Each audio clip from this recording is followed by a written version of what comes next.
Artificial intelligence, machine learning, deep learning, generative AI, ये words हम सुनते रहते हैं, लेकिन ये वर्ड्स एग्जैक्टली क्या है, यही हम देखेंगे आज की वीडियो में। मेरा नाम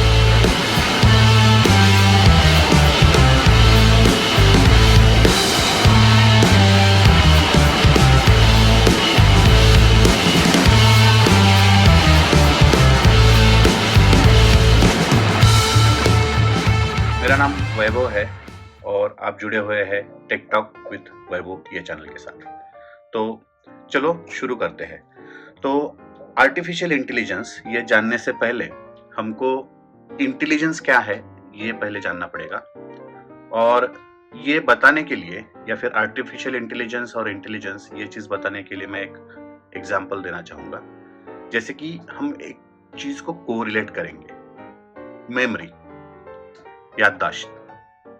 तो हमारे पास याददाश्त तो होती है, लेकिन वो याददाश्त परसिस्टेंट नहीं रहती है। जैसे 1 महीने पहले 1 तारीख को आपने क्या खाया था, ये हमें याद नहीं रहेगा।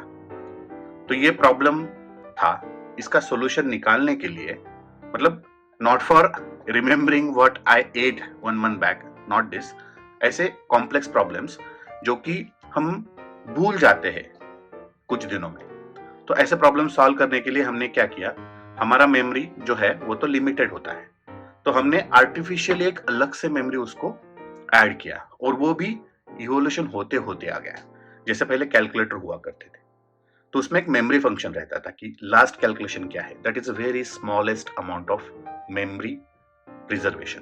1, 2, 3 ट्रांजैक्शन हम सेव कर सकते हैं कैलकुलेटर में। उसके बाद कंप्यूटर जो होता है वो भी एक आर्टिफिशियल मेमोरी का है, उसका हार्ड डिस्क के अंदर स्टोरेज हो जाता है।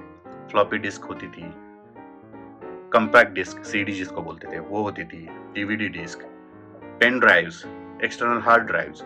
तो ये सब हमने क्या किया, जो ह्यूमंस की लिमिटेशंस थी याद रखने की, उसको हमने आर्टिफिशियली हमारी याददाश्त बढ़ा दी, ताकि हमारी जो लिमिटेड मेमोरी है उसको हम आर्टिफिशियली टेक्नोलॉजिकली उसको एक्सटेंशन दे दें।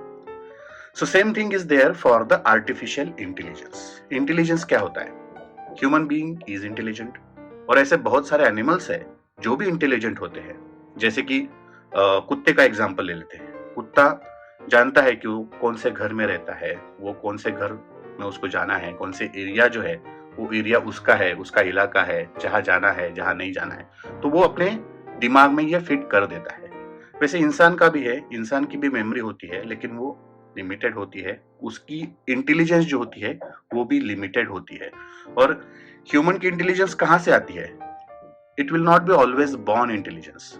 तो हम इंटेलिजेंस जो है ना, जो ये एनवायरमेंट से हम सीखते हैं, जो किताबें हम पढ़ते हैं या वीडियोस देखते हैं, मूवीज देखते हैं, उससे हमारा इंटेलिजेंस बढ़ जाता है। जैसे एक छोटा बच्चा है 3 साल का, उसका इंटेलिजेंस, और एक बड़ा इंसान है मान लो कि 20 साल का, उसका इंटेलिजेंस, वो दोनों में गैप रहेगा। क्योंकि जितना इनपुट ऑफ डेटा वो छोटे बच्चे को मिला है, उससे कहीं गुना ज्यादा इनपुट ऑफ डेटा वो 20 साल के बंदे को मिला है। तो ये दोनों के इंटेलिजेंस में डिफरेंस होगा। तो artificial intelligence is a thing where human have some limitations for the intelligence, and artificially from the technology we provide the intelligence in support or good cause for the human being, that is called as a artificial intelligence. देखो, मैं कोई bookish जो definitions है ना वो नहीं बताऊंगा, मैं ये बताऊंगा कि क्या जानना जरूरी है।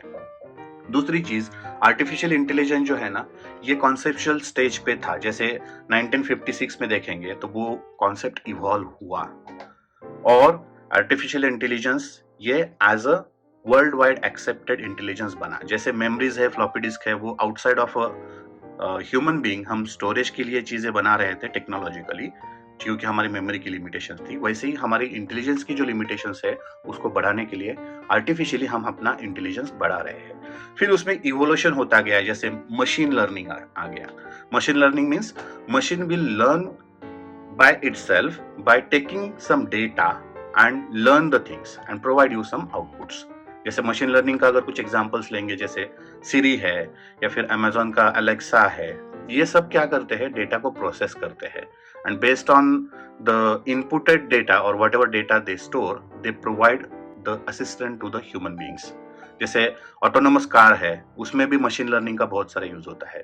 सो ये जो कॉन्सेप्ट है ये 1997 में बहुत ज्यादा इवॉल्व हुआ, and the concept came called as a machine learning.